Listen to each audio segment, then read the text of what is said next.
Hey, welcome back to Newbies to Movies. I'm Justin, and this week I have a special guest on. Longtime friend of mine, went to high school together, ran cross country together. My good friend Drew. Yeah. Hey, thanks for having me, man. Excited to be here. Just great movies that we watched. Excited to get to it. Yeah. Awesome, Drew. So we always like to start out with our new guest. Kind of tell me about some of your favorite movies, your favorite genres, and give me some examples of what you like watching. Definitely, man. I mean, I watch a lot of movies. I watch a lot of TV and a lot of movies, spend a lot of time in front of the screen. So kind of all over the place, but growing up, definitely Marvel movies, action movies, big on all of those, big on anything superhero. Love war movies, love old-timey war movies. Then I started getting into a little bit more film stuff, of course, like everyone else. Started watching Whiplash, and then La La Land is one of my specific favorite movies. Honestly, anything by Damien Chazelle is just fantastic. 1917 war movies, fantastic, one of my favorites. But I do love like just all the old-timey classic movies that I grew up with watching as a kid. A lot of the Pixar movies, Cars, Bug's Life. It's a particular favorite of mine. Yeah. Among that list, Toy Stories. But yeah, man, I do watch a lot of movies and excited to watch some more. Yeah, that's awesome. Actually, now that you're like talking about Bug's Life, I read like a really crazy story about Pixar and Bug's Life this week. So basically what had happened was Toy Story came out, but they weren't expecting it to be such a big hit. And then they were working on Bug's Life, but the studio was putting a lot of pressure on them and Disney to come out with the Toy Story 2. At the time of them making it, it was supposed to be like a direct to DVD sequel, like no theater action, just kind of throw something out there to keep the kids entertained. And what ended up happening was they took their A team off of Bug's Life and put it on Toy Story 2 and delayed a Bug's Life. Kind of crazy just to hear. Yeah. No, dude, it was crazy for that Pixar team back then. Yeah. I did watch a documentary just about like the making of those early movies. Or not documentary, YouTube video. And the pressure that they were under was pretty intense. But Yeah. also like they were breaking ground in 3D animation. Yeah. At first with Toy Story, of course, but I think A Bug's Life 2 is even crazier because you have completely like humans itself are kind of hard, but then you got these bugs over here that just move in so many different ways. The way they handled it was really impressive. Yeah. And that was a big talking point in the video I watched was basically Disney was going to, if they didn't put out Toy Story 2, they were just going to take it and make their own 2D animation version. And I was like, oh yeah, everybody can't just do what Pixar did at the time because it was that like groundbreaking, you know what I mean? Dude, they're crazy. Yeah. So yeah, kind of getting into this week, a tough task I definitely assigned to Drew was watching Orson Welles movies with me, which is definitely not for the standard movie watcher, just considering how old these movies are. But Orson Welles, he earned 5 total Oscar nominations throughout his career. He won for writing of Citizen Kane, which is something kind of interesting. He wrote and directed and starred in a lot of his movies, while also he ended up receiving an honorary Academy Award, which is a huge feat in itself later in his career. And he kind of revolutionized cinema just by the cinematography. We'll get into that a lot later, but just kind of his nonlinear storytelling, his film techniques were kind of groundbreaking. What did you think of Orson Welles in general without getting into the movies? Definitely kind of an interesting dive this week. Yeah, I mean, talk about the textbook, just the guy who is the textbook. I mean, what he did with some of his framing techniques and the way he portrays characters and conversations is just beautiful, and it really pulls you into the story as the viewer, and I mean, it really like it put layers on every single conversation. So I'm just super excited.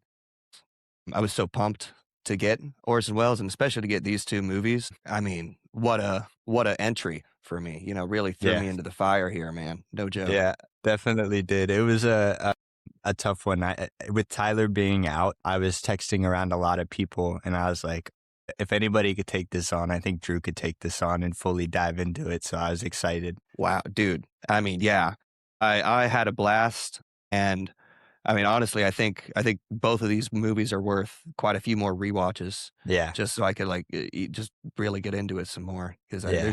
there's so much to dig into. But Orson Welles being 25 years old doing this is mind-boggling. I mean, insane, and at the same time, just absolutely revolutionizing filmmaking and what Yeah. it is for us. So Yeah, two great movies, two great ones that we're going to dive into. Yeah. So before we kind of do that, we also always like to talk about what we've been watching this week. I'll start because you brought up Damien Chazelle. I actually watched Babylon for the first time this week. I don't know how to No feel. way. I don't know how to feel about it. No way.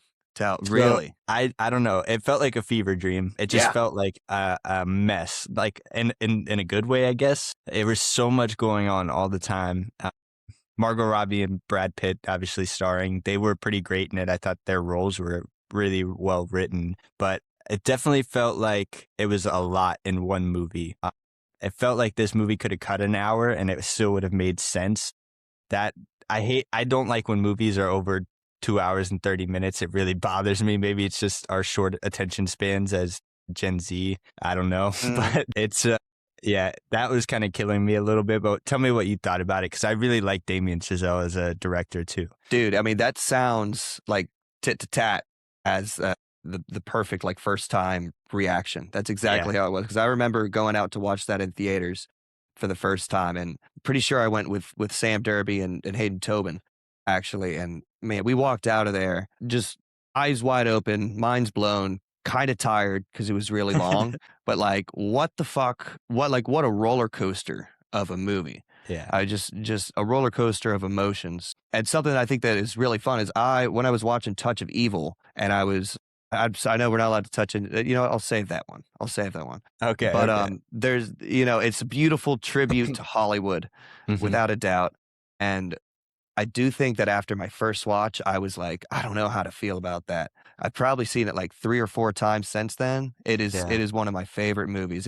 It's very like the rewatch value is fantastic there because I feel like you already kind of have an idea where the story's going and you can pay attention more to, the way that the conversations are framed and the certain shots that they did for things. And then also just the fantastic acting from everyone in that movie. Yeah. I forget the lead's name of the Margot Robbie's the guy that she ends up marrying Yeah. at The the end. Hispanic guy. Yeah, but I mean, I think that he's one of my favorite actors now. I want to watch a lot more of stuff. I want to watch a lot more with him. So That's I the think tough it's part, because it wasn't received well, and I haven't seen him in I anything know since. So I'm like, oh, is he going to get thrown out of Hollywood because of this too?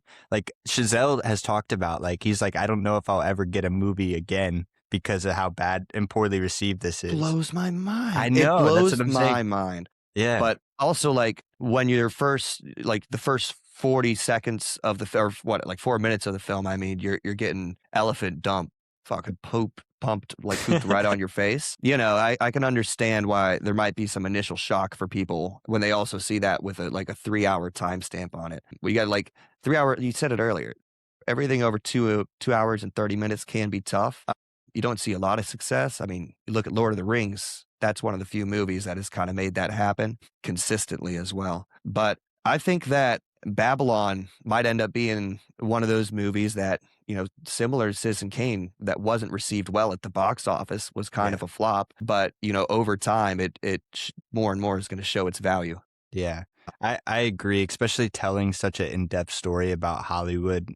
Definitely dramatized a lot of biblical references in the movie itself too. But yeah, I agree. I think over time this is going to get kind of looked back upon and being like, oh, okay, I don't know why we didn't like this movie so much. How'd you feel about the ending, though?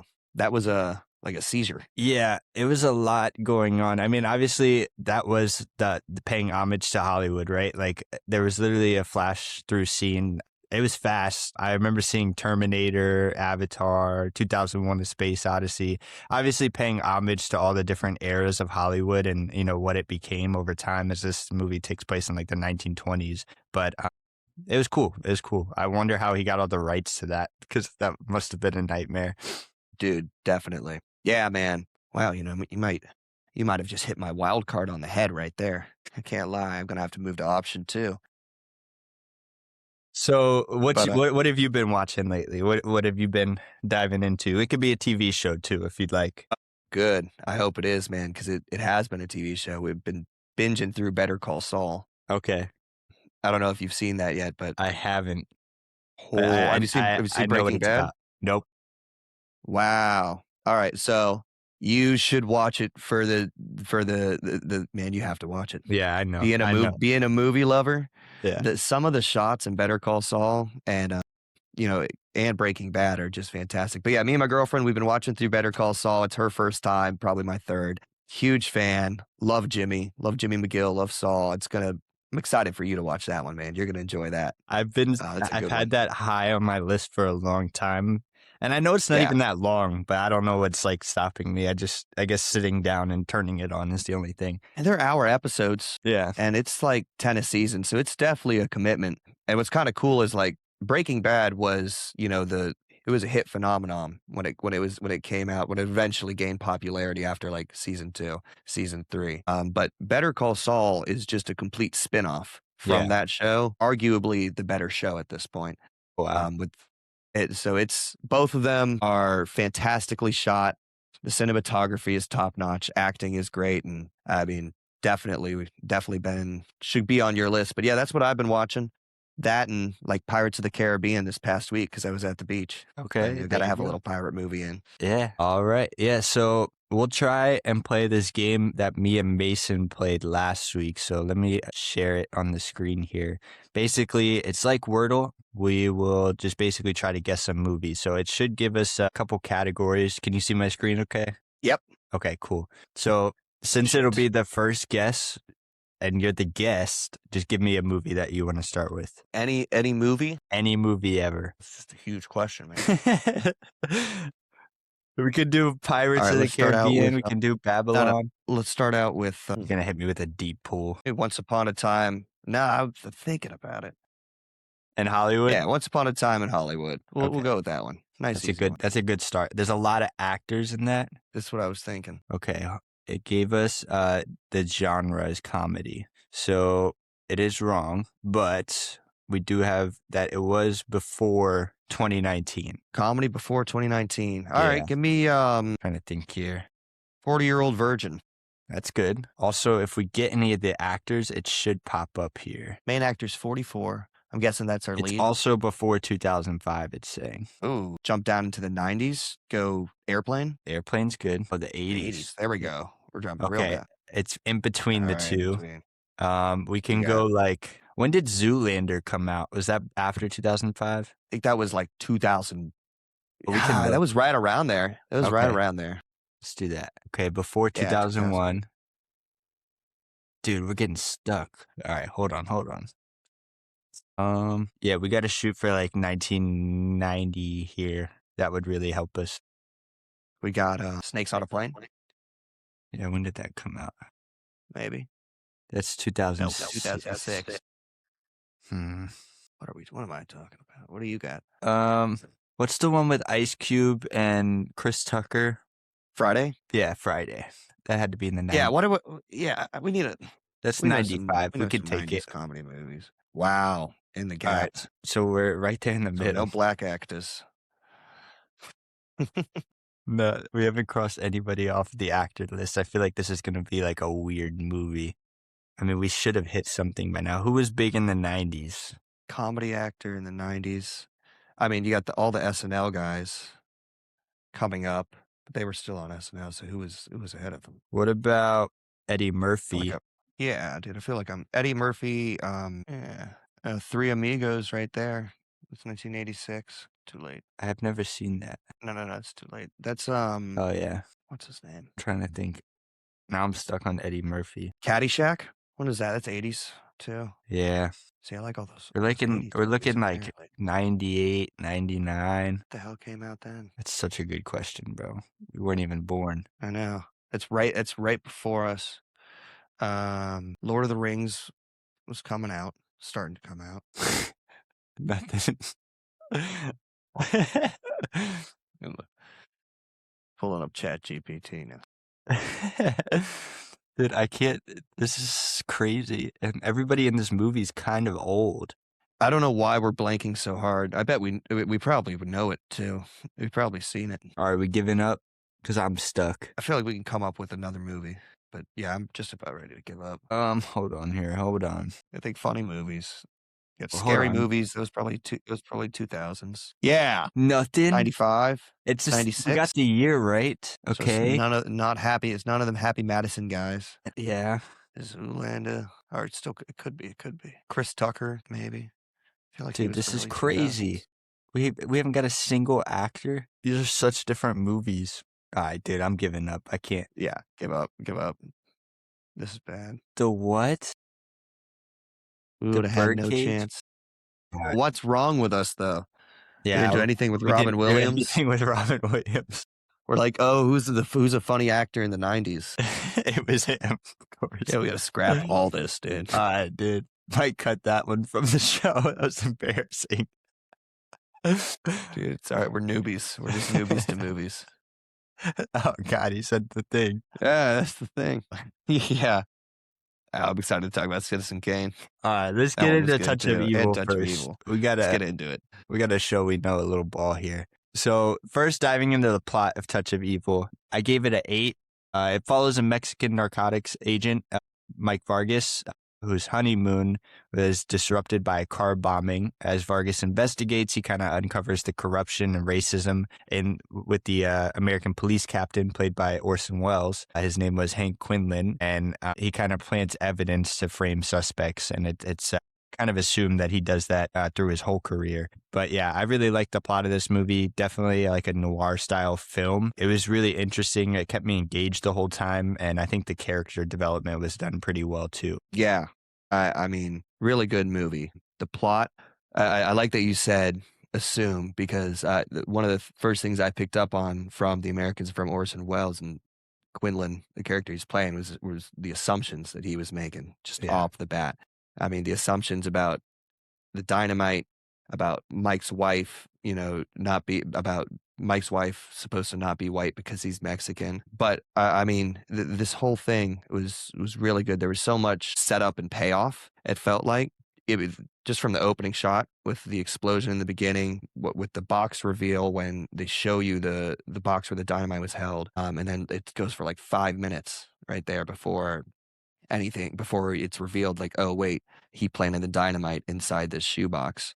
But overall, just it felt like the classic noir. It felt like the textbook for a noir movie. Just badass, good versus evil. Mm-hmm. I mean, Vargas, man, he was awesome. He was playing such a fun. He was just playing a badass the whole time. But yeah, I really enjoyed this movie. Excited about this one. Yeah. So yeah, kind of getting into that with the characters. I liked a lot of the main cast, but the side characters felt a little shallow to me. I mean, that's gonna happen, especially in such an older film like this. Specifically, I like Hank Quinlan and Mike Vargas. Those are obviously set up to be the protagonist and the antagonist. The Susan, the wife, was pretty interesting as well too. A little. I don't know how you say it. I guess she was just kind of a little corny at some points. Every scream was like such a 1950s shriek in the movies. Yeah. But I mean, you're going to get that with kind of the age of this film. But other than that, I think the characters were pretty good. Yeah, man. Quinlan, Orson Welles, I mean, he was hilarious at first. Like his character introduction it just cracked me up. He had at the beginning when he was like in his element, before he eventually was getting corrupted throughout the movie. Like he was a badass as well. He came in, that initial stare down to everyone was tough. What's the name? But I thought his character was probably my favorite, just as you watch the slow decline of like his human spirit, and as he gets caught for what he's done, and then eventually, he gets caught, and then he starts going to the drinking, gets into some problems, gets into some bribery, and then eventually, leads to the one thing that, he apparently hates the most because it happened to his wife, which murdering, in fact, strangling too, which I decided to get into that because I thought that was pretty crazy. But Vargas, badass. I got it written down right here. 3730, Mike, sunglasses inside, badass. There's one scene where he's like walking across the street, puts on his sunglasses. He walks like 4 steps, gets inside the building, just like badass, takes them off, dude. I kind of like timestamped because I had to go back, and I love that bit so much. But just quickly, the side characters, the Grandes, the sort of funny racist, the main guy, kind of bad at the same time. But the cousins, the little nephews, I hated those suckers, man. They were Yeah. pissing me off, dude. That one little guy who's jumping, bouncing up and down all the time. I I wanted know. to sock him in the face, man. I couldn't tell if it was bad acting or if I just hated them. Actually, it wasn't the best acting. It was pretty bad. But I mean, there was some crazy some crazy. They kind of I didn't like them at first as they're pissing me off, and then that whole subversion where you think that his wife is getting raped and drugged Mhm. in the room. I mean, my mouth like dropped. Yeah. I was like, holy shit! Like this movie felt like it had some good comedic bits, a big relief in the beginning, and then like, bam! All right, shit's getting a little more serious. Which is interesting because for this time, that was not something you would like put in a movie like that either. This is dark for its time. Dude, yeah. I mean, a- and you're wondering the whole time, they're leading up to it. They're like, the ladies turn off the music. She's like, they're coming for you, like tapping through the window or tapping through the wall. And you see them converging around her and you think like, what, like this is what's going to happen, but there's no way they're going to do that. And it's almost like subverting your expectations by doing the expected. So Yeah. it was pretty cool just because no one expected that to actually be put on a screen. So Yeah. I bet at the time too, I mean, that may be a part of why it wasn't so well received in the theaters. Yeah. Yeah. Getting into the cinematography, obviously something Orson Welles is so well known for. I mean, you can just start off in the opening scene, that tracking shot with the car, knowing that we know what's in the car, but everybody around has no idea. That was so well done. Really expressionistic lighting. I thought the lighting was really well done in this movie. Obviously, Hmm. considering it's in black and white, but I think the framing of everybody too and their scenes was really well done, especially with the wife Susan and kind of seeing the people following her while early in the movie while Yeah. I can't think of his name. Mike was there, but not seeing them as well, but we can see them in the background. Obviously, cool film trick that's been used for generations now. Just kind of the overall cinematography was really good. And I think it made for like a really unsettling kind of film. Yeah, dude, totally agree. I mean, Orson Welles, he commands the camera. Yeah. Like what you see is everything is intended, and it's really fun to watch because it feels like you just have to pay attention to all parts of the movie. How he keeps the entire like such a wide screen in focus all the time, and you have to, like you said, you have to pay attention to the background characters. Where in some other movies, it's like big Hollywood movies nowadays, background actors are throwaways. Yeah. But at this point, anyone could be integral to the plot of the story. So I think that was awesome. Like, yeah, holy shit, opening shot. I mean, just what a great long take. It throws you into the movie. It tells you the story and it helps you understand like what's going on and who everyone is. I really enjoyed the conversations. I think that he makes conversations so entertaining, like you said, with the way he frames it. The moving car conversation when they're ripping through the streets was Yep. particularly awesome, and then it flips to like a wide pan up as the car is going away. I mean, it's a huge dolly. That's a huge shot. It's like for the time. Now, granted, this was this was 1958, so it's already been some time and Yeah. things are developing. But I mean, his cinematography, I got it down as 9 out of 10. I was impressed. Yeah. Really enjoyed. Kind of getting into what you're talking about with the dialogue, I gave it a 9. I think I was coming into this week kind of expecting a really corny, old school style dialogue, and I got everything but that. I mean, sure, there was the scenes that had it, and it was like, okay, this is that, but definitely not scared to tell it how it is. I mean, especially writing, you got to think he's writing a racist, corrupt cop for himself. I mean, the nuts on this guy. If that's portrayed badly, you're out of Hollywood. Like nobody likes you anymore. But it's Dude, so well yeah. written, and like even for some reason you can kind of like understand what Orson Welles' character is going through. Hank, you like not that what he's doing is right, but you somehow are connecting with him as being like a down on his luck man who's just out of it, you know? Yeah. Yeah, 100%. Even when like after a certain point in the movie, like, hey, like this is like he is planting this stuff. Like he planted this dynamite. I still wanted to root for him a little bit, because he's supposed to be one of the good guys there. But some of the dialogue, I also have it as a 9. I enjoyed some of the like classic badass kind of lines coming out of Quinlan and coming out of Vargas. Like Vargas is like, I won't give you a chance to test your authority on this matter. Talking to one of the dudes, I thought that was hard, but some of the comedic relief was really what made it for me. I was laughing like, watch your blood pressure. You lost your rug when the Grandy's guy loses his head. Like it's classic like slapstick. Throw it in there real quick, but it's still like thought out. And yeah, I mean, but Quinlan's introduction hops out of the car and he's like, "Did they toss it or plant it? Whoever did it, jackass." I mean, he comes in just with an elite character introduction. Yeah. So like you kind of know like who you're going to get with this guy. Yeah. And that's what we see throughout the whole movie. Yeah. Just But one or two lines can really stick a character trope right onto the character. And that was all you needed to know exactly. Like, this guy's a no bullshit kind of guy. My favorite line was from Tanya. I don't know if she was like a gypsy or some kind of therapist but at the end, obviously, once, spoiler alert, you've had 60 years, but when Hank Quinlan's kind of on his deathbed, she said to the other officer, she said he was some kind of man. I thought that was interesting.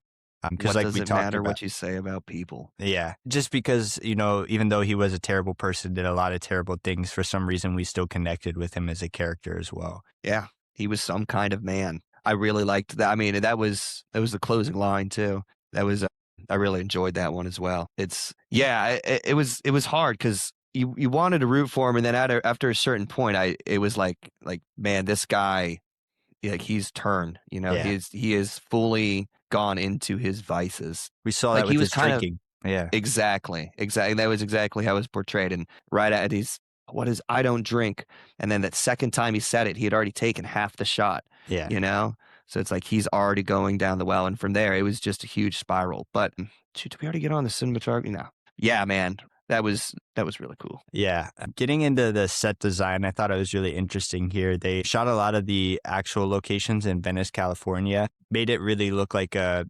very seedy US-Mexico border town. Hmm. And the art directors were Robert Clatworthy and Alexander Goldson, and they kind of crafted really distorted environments. I felt when they were running around the city, I was kind of lost with them, but I think that was the point, right? They didn't know what was going on. They didn't know it was around every turn. And I think that was pretty well done. So I gave it a 7 for set design. Yeah, I like that. I definitely agree with what you're saying about running around the city. Yeah. It was clearly, it was intentionally confusing, but that just added to the pressure and the buildup that we were feeling to that point, and just the trying to get to the eventual peak and then the relief and the payoff after. But yeah, I thought for one thing, much better explosive budget. I mean, we got the car blown up at the beginning, got some dynamite going off. Yeah.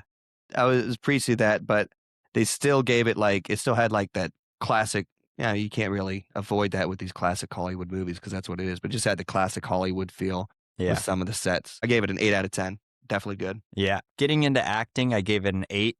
I thought it was really well done by Orson Welles here. Very grotesque performance, but again, we kind of talked about how we somehow kind of associated with him as a character, which is really interesting. And then, obviously him writing that character for himself, crazy. Mhm. And then I think the Vargas was a really good character too. The acting was done really well, as well as Janet Leigh. I think she did pretty good as Susan, just kind of trapped in a web of corruption. It was interesting to see. Yeah, I mean, talk about trapped. That poor woman. Although I don't know. I feel like Vargas should have sent her way back home, Yeah, just from the get go. Unfortunate that she got sent to the one resort that was also owned by the Grandes. That's just bad luck right there. But I I didn't really dislike her acting too much. I thought she was pretty good. yeah, I enjoyed her. I thought it was a nice, damsel in distress, good trope and very fun. But Quinlan, just top notch. Orson, he was hilarious.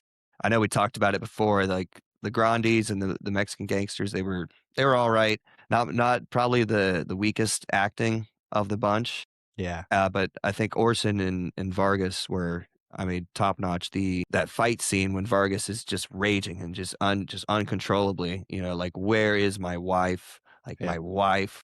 He's screaming at these kids. He's picking them up, smashing them into the jukebox. Then he like walks this one guy down when he runs away, and he picks him up with one hand like he's the Hulk. Yeah. It's like walking this kid back.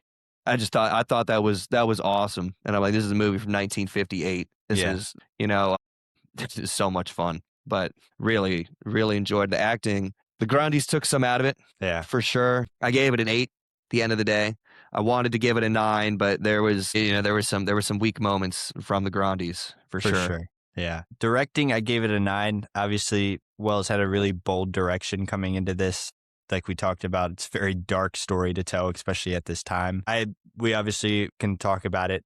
Wells is just so iconic for introducing all these different kinds of film techniques and styles. Obviously, we talked about the very long tracking shots in the beginning. That was pretty amazing. I thought this kind of Mexican standoff at the end was done really well. I know it wasn't a typical one, but obviously, you have Vargas following him with the recorder, the other guy talking to Quinlan, trying to get him to confess. That whole thing was really interesting, and I thought it was shot really well too, especially when he'd be like, hey, what was that sound? And the camera shoots over really fast.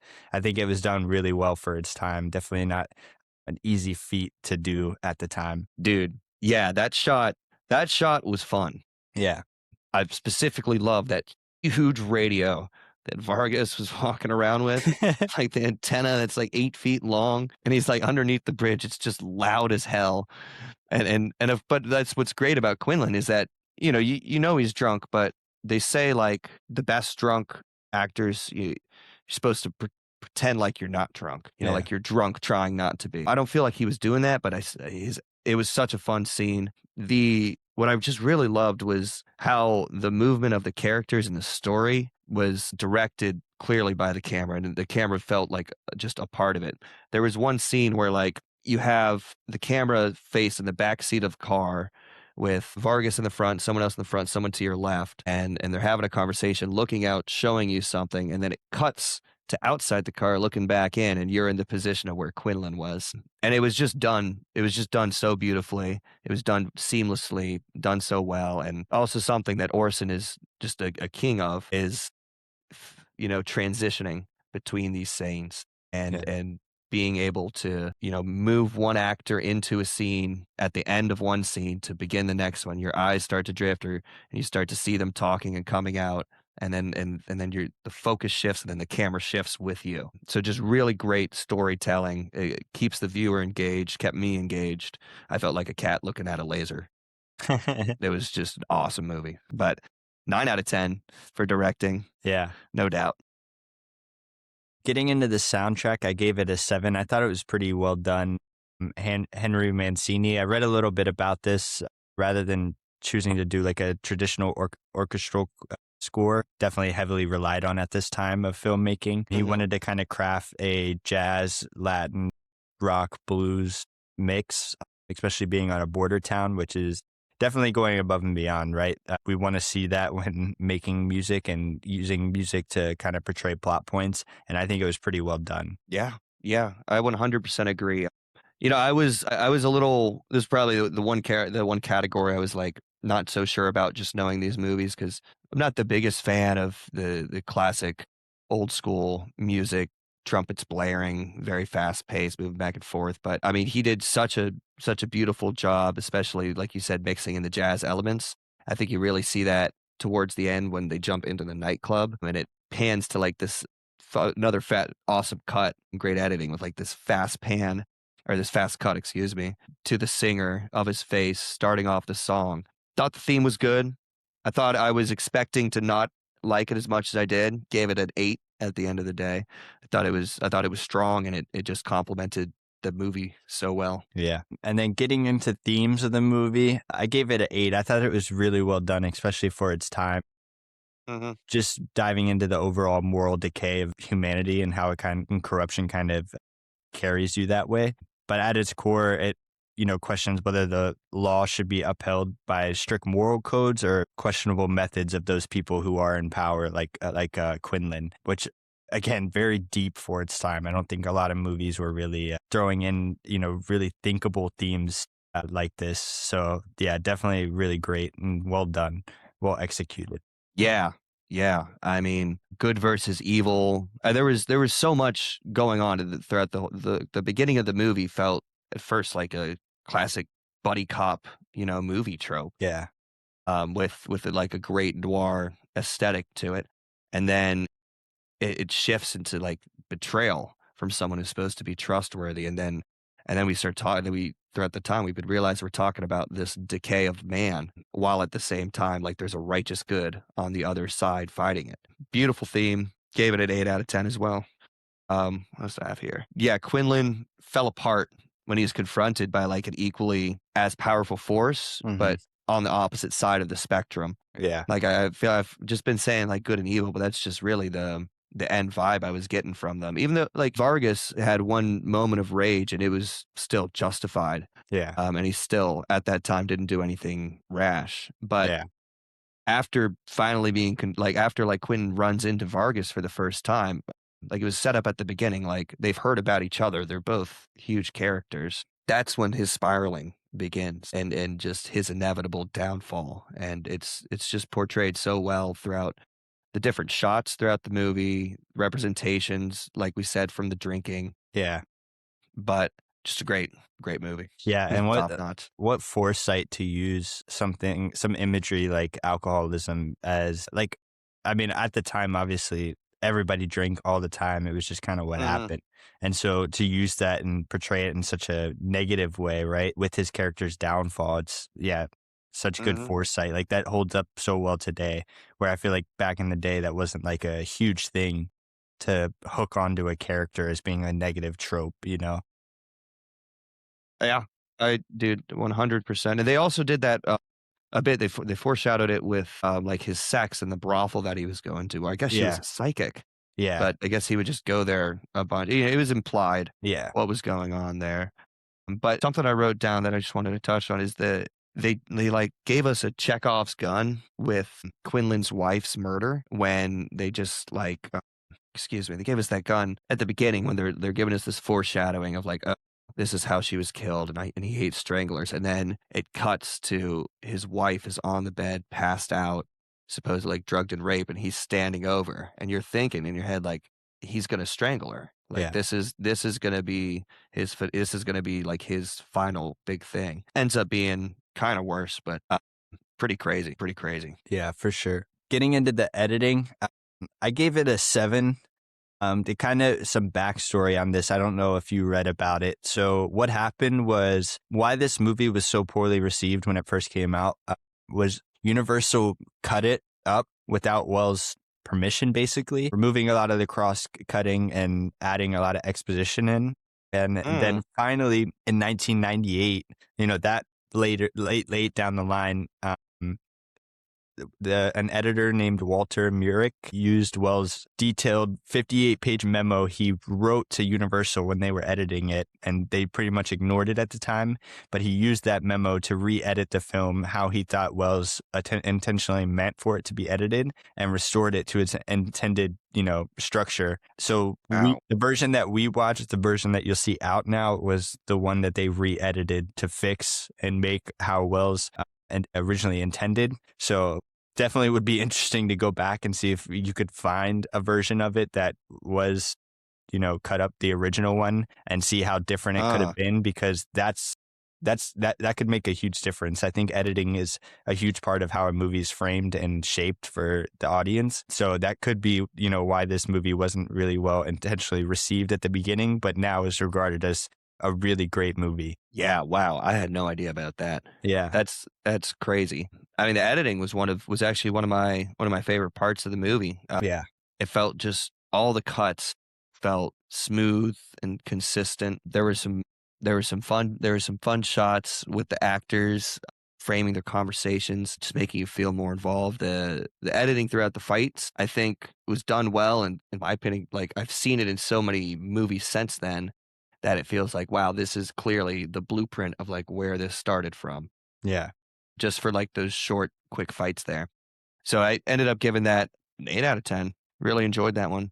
Yeah. I thought the editing was strong. So overall for Touch of Evil, I gave it a 7.8 out of 10 or 78. Might seem low, but I really enjoyed this movie. I think it's obviously really well done for its time. I think Orson Welles is pretty amazing. But yeah, what'd you give it? 8.3. There you go. Yeah, that's a good score. Man, it's deserving. Yeah. I thought it was like a classic, the classic detective movie so far that I've seen, at least. You know, there's a lot more I need to watch. Yeah. And then we'll get right into Citizen Kane. Obviously, probably his most famous movie, one of the most famous movies of all time, one of the most talked about for sure. I was really excited coming into this just to see what all the hype's about. I hear people reference this movie all the time. Mhm. But getting into the plot, I gave it 8. Citizen Kane follows the life of a wealthy publishing tycoon named Charles Foster Kane. After his death, the some news reporters kind of are following and trying to track down the meaning of the word he says, his final word. He says rosebud. So they're following it around, investigating it, asking friends, family, acquaintances, kind of what rosebud meant to him. And they're kind of, as they're doing this, we're getting flashbacks through the life of Charles Foster Kane. And they finally never really investigate and understand what the word means. Obviously, at the ending, we realize it was the name on the sled that he had when he was a child. We'll kind of get into what, I guess I would ask you what you kind of think of the meaning of the ending of this movie. But yeah, really interesting plot. I thought it was really well done.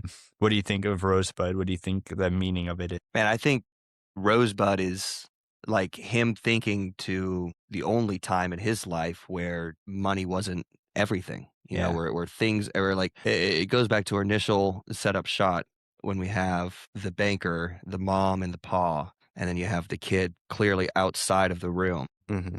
out playing, enjoying, having fun. Even though it was, you know, implied that that wasn't like the best place, I think that, and that's what it was when you look at Rosebud, that's his childhood sled. He's thinking back to just that pure happiness and that joy that he's been searching for this entire movie, trying to fill with women, with money, with power, and that he never can. Mm-hmm. He was never able to. And that's why he kept on searching for all this, because he was always unhappy and he was never able to get back to just that true happiness that he once had. Yeah. But I mean, just what a great plot. He wanted to be the champion of the working class at the beginning. It's Orson, you know, it's kind of another one, just like Touch of Evil, where we touch on the corruption of a man by power and you know, also him, especially because of money. But like when he first started out, he wanted to be the champion of the working class, even though he really had no connection to them at all. Like it's kind of like this heroic white knight that, you know, doesn't actually put in the work, doesn't really Yeah. understand where they are. And that's why I feel like, you know, he never got their approval in the end, because it was a facade and he Mm-hmm. couldn't be the person he was trying to be. Yeah. And they just, the whole plot, the whole movie did a great job of portraying his slow breakdown and how throughout his life he was influenced by power mongers and money, and how it changed him fundamentally as a person. It got him farther away from his rosebud and the happiness he was trying to find. Yeah, I think it was obviously just a homage to that turning point in his life, right? Like that was the last point in his life where he had love, he had happiness, and he that was him dying, thinking back to, hey, maybe this is when the last time I had these things. So very interesting. Getting into the characters, I gave it an 8 as well. I think Charles Foster Kane, obviously, probably one of the best written characters in this movie, but it was really interesting to dive into the different characters as we're kind of watching it through Charles Foster's lens, but also as we're meeting all these new characters, we're learning about them through his life, but also after his death as well, kind of in the interviews, which again, Orson Welles just a masterclass in framing and editing of movies. Really interesting to see a movie done like this, especially for its time. Yeah, yeah, 100%. I mean, Orson Welles is just such an amazing actor to portray his character like throughout the different seasons of his life. I think he does a really good job. with that as well. And I thought it was really fun to be kind of like thrown into the beginning part of the movie where you are watching like the obituary or whatever they're trying to put out, just kind of like, yeah, this isn't very good. Like this isn't bad. And then boom, it cuts to like all of the guys that we're working with here and the guy kind of saying what the audience is thinking, like, we got to do more on this. We got to get on it. We got to go out. I really enjoyed, shoot, what was his name? Lehman. I mean, Bernstein is a pretty funny character. I enjoyed him. His wife, not my favorite. She Which was all one? right. Yeah, right. The the second one first. But dude, I mean, I don't know. It was a pretty crazy movie. Lots of characters, a lot going on altogether. Yeah. But yeah, Orson Welles just kills it. Yeah. What an actor. Yeah. Cinematography, I gave it an absolute 10. I think this was so well done in this movie. A lot of sweeping camera movements, a lot of fade transitioning, which was huge at the Mhm. time.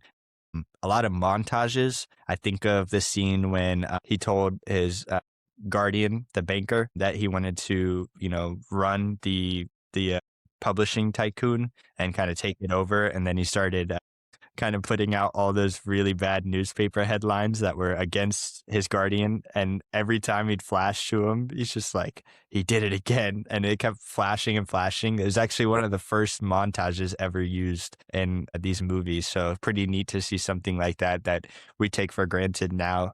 Just they're in every kind of movie for comedic relief all the time. So interesting to see shots like,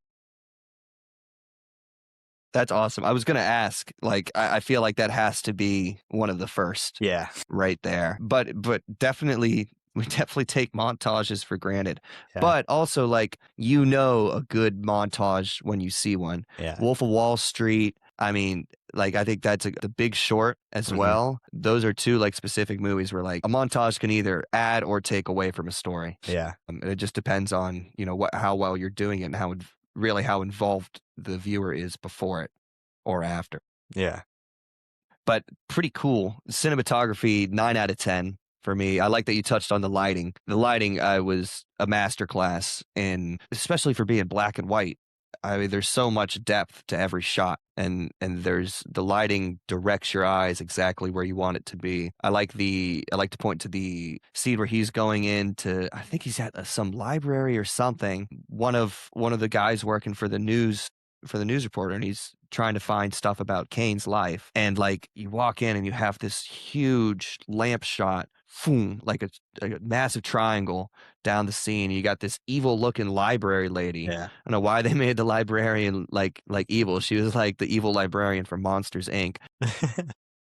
But dude, she was probably the scariest character in the whole movie, to be Yeah, honest, man. She was creeping me out. But the lighting and that scene specifically, and then also just all throughout the entire movie was fantastic.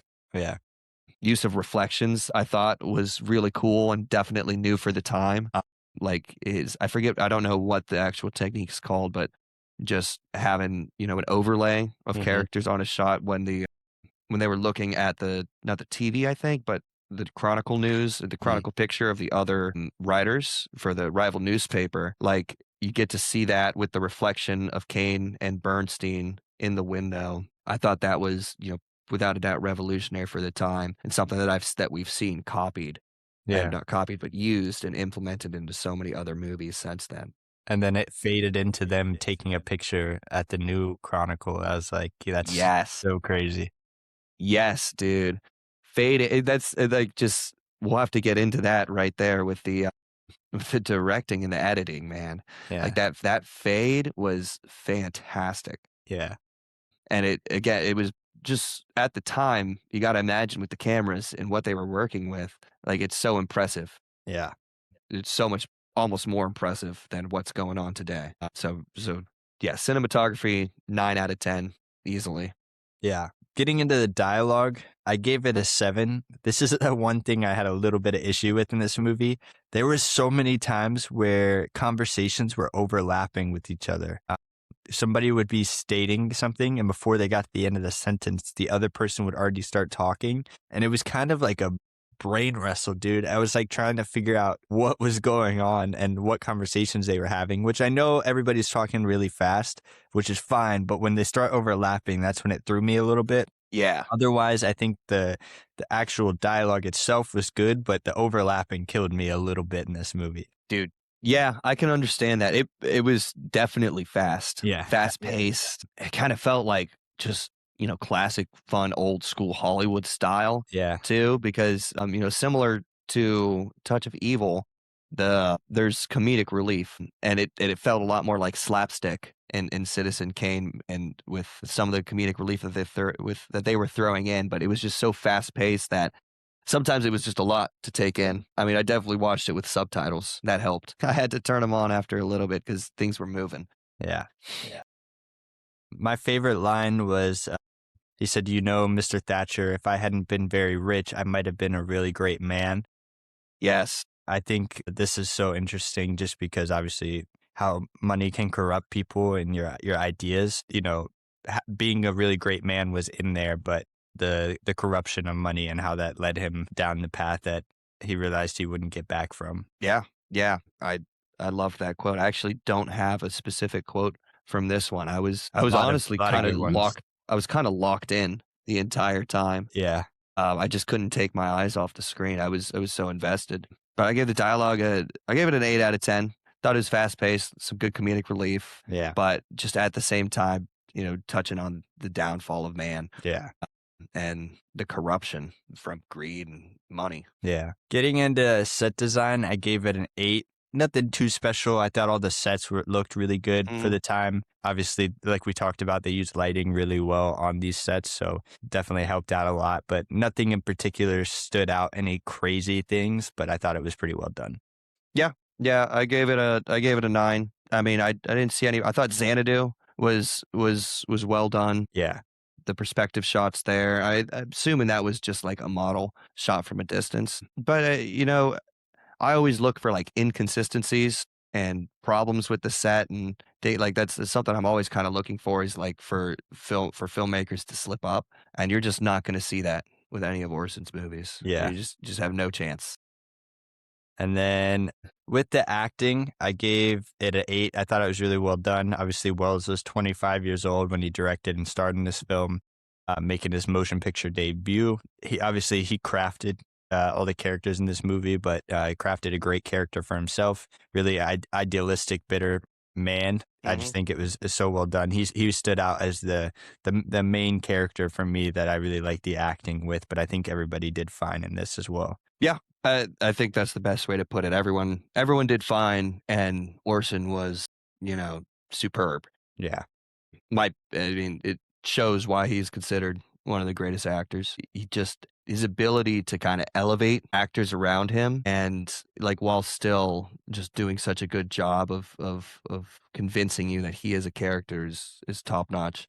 And he portrayed, Kane in such a kind of similar to what we were talking about with Touch of Evil, where you're rooting for the guy a lot more for Kane, of course, but he portrays him in such a lovable light. When you look at him, he's really just a silver spoon kind of crybaby all the time who just wants power, and money. But that comes with the corruption of being in that world and being around all of those different types of people. Acting was great, 9 out of 10. Just because most of the movie was Orson. Yeah. He did such a good job. Yeah, I mean, just following on him as well. Obviously, he directed this movie. I gave it an 8. I thought it was pretty amazing, revolutionized filmmaking, very good at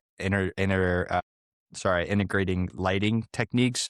And then the overlapping dialogue, again, I know that's more on dialogue, but with the overall directing, I would have liked to seen that cut out a little bit. But besides that, really impressive, and obviously kind of stood the test of time. We're still talking about it today. I mean, yeah. Fast edits while portraying emotion. It felt like he just does such a good job of like mood, really just giving you the emotion without having to speak it, through the dialogue itself. I think that there's a fun shot when we're getting introduced to his first wife, I believe, and it's like this shot coming down from the window, looking through a glass, and it cuts with like rainwater on the glass into the inside. Just impressive editing. The there was this one bird scream when he's like, "Have you ever talked about the death of his wife?" And it like this crazy dramatic cut to like this parakeet screaming. You remember that? Yeah. It felt out of nowhere at first. I was like, "What the hell?" Then I was like, "All right, maybe it's like representing the his internal agony and despair after like losing the last thing he had." But it was pretty crazy. It was pretty funny. Getting into soundtrack, I gave it an 8.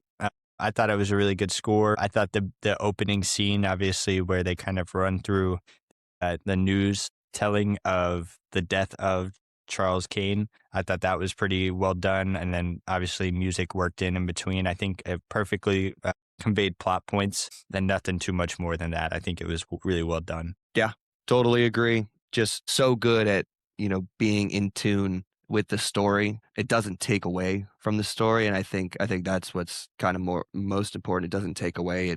It adds. It subconsciously like lets you know what emotion is going on, what emotion you're supposed to be feeling. If we're nervous at the moment, if we're all happy and excited, and then good music. Good. Yeah. Yeah, I think I gave it an 8. The theme, I gave it a 9. I think the themes were a big highlight of this movie as well. Obviously, the hollowness of the American dream. We always see the American dream portrayed in a very bright and happy manner. But this is definitely the dark side of it, and showing that in film is really interesting to see. Yeah, the impossibility of just truly knowing another person. So many people throughout this film thought they knew Charles Kane, and we see so many different perspectives on him. It's like, yeah, you Yeah. saw this side of him. You saw this side. You saw this other side. That Hmm. was definitely interesting to see, and especially us seeing all these different perspectives on how he is as a man. Obviously, we talked about the corruption of wealth and power, and then also the ruthless ambition that kind of made him fall into this deep personal void. Yeah. Ruthless ambition, idea that money fixes all. I mean, the idea that money fixes all is a lie sold to Yeah. us through the newspapers. It's just something that he was pushing and that he thought was true, the American dream to some extent. But he started off well intended, supposed to be the white knight, and just this corruption of himself. I really like how you said so many people knew him, but like didn't actually know it. And that whole time I was kind of wondering, because we're getting this all this information about this guy from these other people, like Mhm. memories are kind of influenced on based on your opinion of the person sometimes when Mhm. talking about something like that. So I just thought that was something fun to think about there. But 8 out of 10, 9 out of 10. Yeah. Give it a 9. The editing, obviously, keep harping on it. Orson Welles is just amazing at this. I gave it a Dude. 10. Top. It kind of revolutionized the nonlinear storytelling too. From what I read, that wasn't a very common thing either. All the jumping we did in this film, I think it was perfectly done. Me and Tyler have talked about before on the show just kind of how you screw nonlinear storytelling up, it can end very badly. You have to really sit down and make sure that it works for an audience. So having the fragmented narrative structure, I think, was perfect for him, and I think it was perfectly done in this movie. I wouldn't have changed much. Yeah, the flashbacks were pretty crazy. The seamless manipulation of time through it as well. I never felt like I was lost or confused about what was going on. Just perfectly done, again, by Orson Welles. Yeah, totally agree. The camera keeps you, and the way that it was edited as well, it keeps you so engaged with the story. And it's a hard story to convey, because we're showing this man's life through the lens of talking to different people. And, you know, we're quickly jumping back and forth a lot of times between, reality, the past, and like a past within a past, like someone else's thought within that. They did such a good job. He did such a good job. I mean, it was him and Greg, someone else. I forget the main guy who's helped him out on this movie was, and I think it's kind of debated as to like who gets the most credit when it comes to the editing and the Yeah. cinematography. But either way, I just have it in here so much. This is the textbook. This is like I told my mom that we were watching this movie. She's like, "Oh, I took a class, and that was the first movie we watched." Yeah. And I was like, "Yeah, I know," and I think it should be. It like there's you this it is a textbook, and you just see so many techniques that they formed and really implemented so well used in Hollywood nowadays. Yeah. 10 out of 10 as well, Yeah. no doubt. Overall, I gave this movie an 8.4 out of 10 or an 84.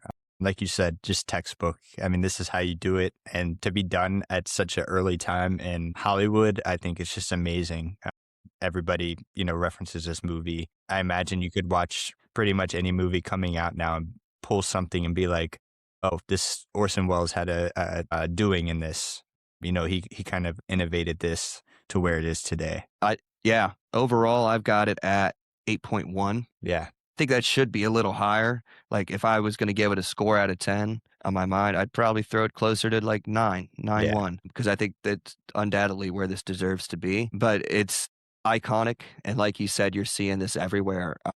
One of my favorite scenes that I was thinking about is when he's just sitting in the seat clapping, Yeah. clapping all hard, and I'm thinking about Shia LaBeouf sitting in his seat clapping at his own movies. Yeah. That little show he did. So I think it's fantastic. There's so much rewatch value. There's so much you can learn about filmmaking and editing, and how to introduce characters and just how to make a movie from this. Yeah. So yeah, overall, I'm gonna give it a personal 9.1. Yeah. Really great. Really great. Yeah, man. So kind of getting into, what Orson Welles was great at. We have a pretty fun draft today. We're going to do a cinematography draft. This is one of the more fun categories that I've been coming up with. So how it'll work is we'll basically do a snake style draft. So we'll spin a wheel to see who goes first. And the categories will be Oscar win for best cinematography. The next category is noir. The next category being black and white. After that, tracking shot takes. So it doesn't necessarily have to be the whole movie, but just a movie that has a really cool tracking shot take that you like. And then also stunning landscapes. So again, doesn't have to be necessarily an earth landscape. It can just be a landscape shot showing kind of a broad picture of what's going on in the scene. And then wild card at the end. So let me spin the wheel, figure out who's going first. Some really great movies going to come up today, I'm sure. All right, I'm going first and Drew will be second. So I'll go, Drew will get two picks, then I'll get two picks. Sweet, sweet. So for my first pick, I'm going to go with the tracking shot take category and take one of my favorites that you mentioned earlier. I'm going to take 1917. This whole movie is tracking shots, and I think it's so perfectly done. Yeah. Wow, dude, what a great movie. It is. It's like one long-term fucking tracking shot. You just can't stop. It's great. So you said you get two? No, you get two now. Okay, I get two now. Sweet. Give me I'm gonna take landscape shots. Personal favorite, Secret Life of Walter Mitty. Okay. Just love that. I was struggling between that and Into the Wild. Those are both two of my favorite, just great landscape shot movies. But I think the Secret Life of Walter Mitty does a great job of incorporating landscapes with the story. Yeah. So really fun. And then I'll take black and white. Give me 12 Angry Men. Just another old school classic. We've got complex characters with a simple plot, and we let the actors do all the work. Yeah. Draws you into the story. Yeah. All right. I'm going to have to get this one off the board because I know Drew will take it. I'm going to take, for Oscar win for best cinematography, I'm going to go ahead and take La La Land. Yeah. Wouldn't be a Justin movie draft without a La La Land. And then dude, what a good movie. Yeah, so well done. Let me see here. I think I'm going to go ahead. I'll leave that because there's a lot there I like. I'm going to take my noir movie, and I'm going to take Blade Runner 2049. Ooh, that's a good one. Yeah. I actually just watched that recently for the first time. Wow. Yeah. I know, right? Pretty amazing. All that in theaters. Holy shit. Yeah. The cinematography in that movie is just so amazing. It's crazy to me. Awesome. So is it my turn? Yep. You got two picks. Two picks. All right. I'm gonna take my wild card. Throw in just another personal favorite. We're gonna go Lord of the Rings: Return of the King. Okay. One of the greatest movies of all time. The scale of what they accomplished at the timeline that they did it with these 3 movies. The is fantastic. I think the acting and the writing is underrated. It has a lot more to be spoken for, but just top notch. So I'm taking that one. And then, I got to take my Oscar winner. Damn, you took 1917, dude. You're a bastard.